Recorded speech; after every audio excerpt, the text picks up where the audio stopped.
Welcome to my first math video at Education Center. Today, we're going to be learning about exponents. Now, if you already don't know what an exponent is, take a look at this.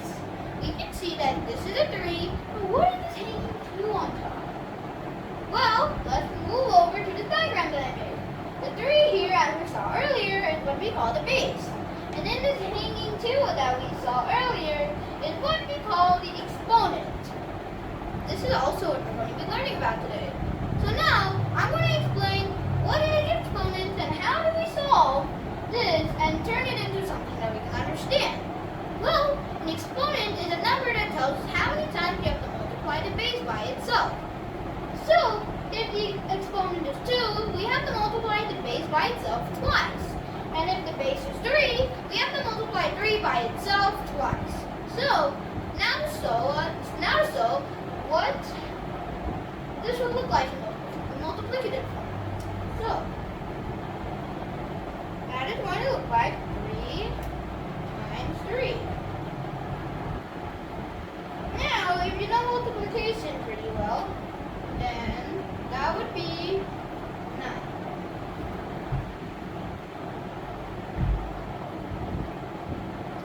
Okay, now, what if we added another 1 to the exponent? What if we made it a 3? Now, since you understand the basics of exponents, why don't you pause the video and figure this out yourself? Okay, now that you paused the video and tried to figure this out yourself, hopefully, we're going to solve this out together. So, if the exponent is 3, we're going to be multiplying 3 by itself 3 times instead of only twice. So, that is going to look like 3 times 3 times 3. Well, we can simplify this and make it 9 times 3.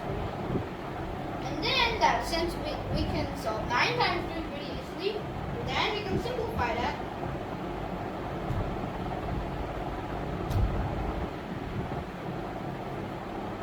And turn that into 27. Now, 27 is quite easier to understand than 3 to the power of 3, huh? Well, speaking of 3 to the power of 3, let me explain you how to say this. So, first we say 3, then to the power of, and then whatever the exponent is. So like if it's 3 and the exponent is 3, then we're going to say 3 to the power of 3, as I said earlier. If the exponent was 2, then we would say 3 to the power of 2. And if it was 100, then we would say 3 to the power of 100. Well, also, if it's a 2, if the exponent is a 2, then we can also call this 3 squared. Well, I would explain why we say that later in the geometry lesson, but we can talk about that later. And then, if the exponent is 3, then we can call it 3 cubed. Okay. Now, I'm going to explain why we use exponents. Well, what if we had to write an extremely big number, and you wondered how to write it in a simpler way? So for an example, let's write 1 billion. Now that is going to be a long number.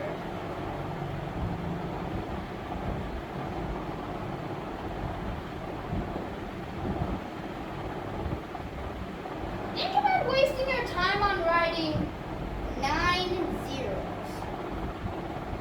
Actually, 12 zeros.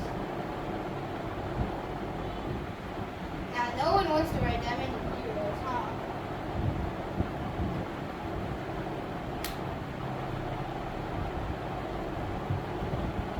Never mind, it's 9 zeros.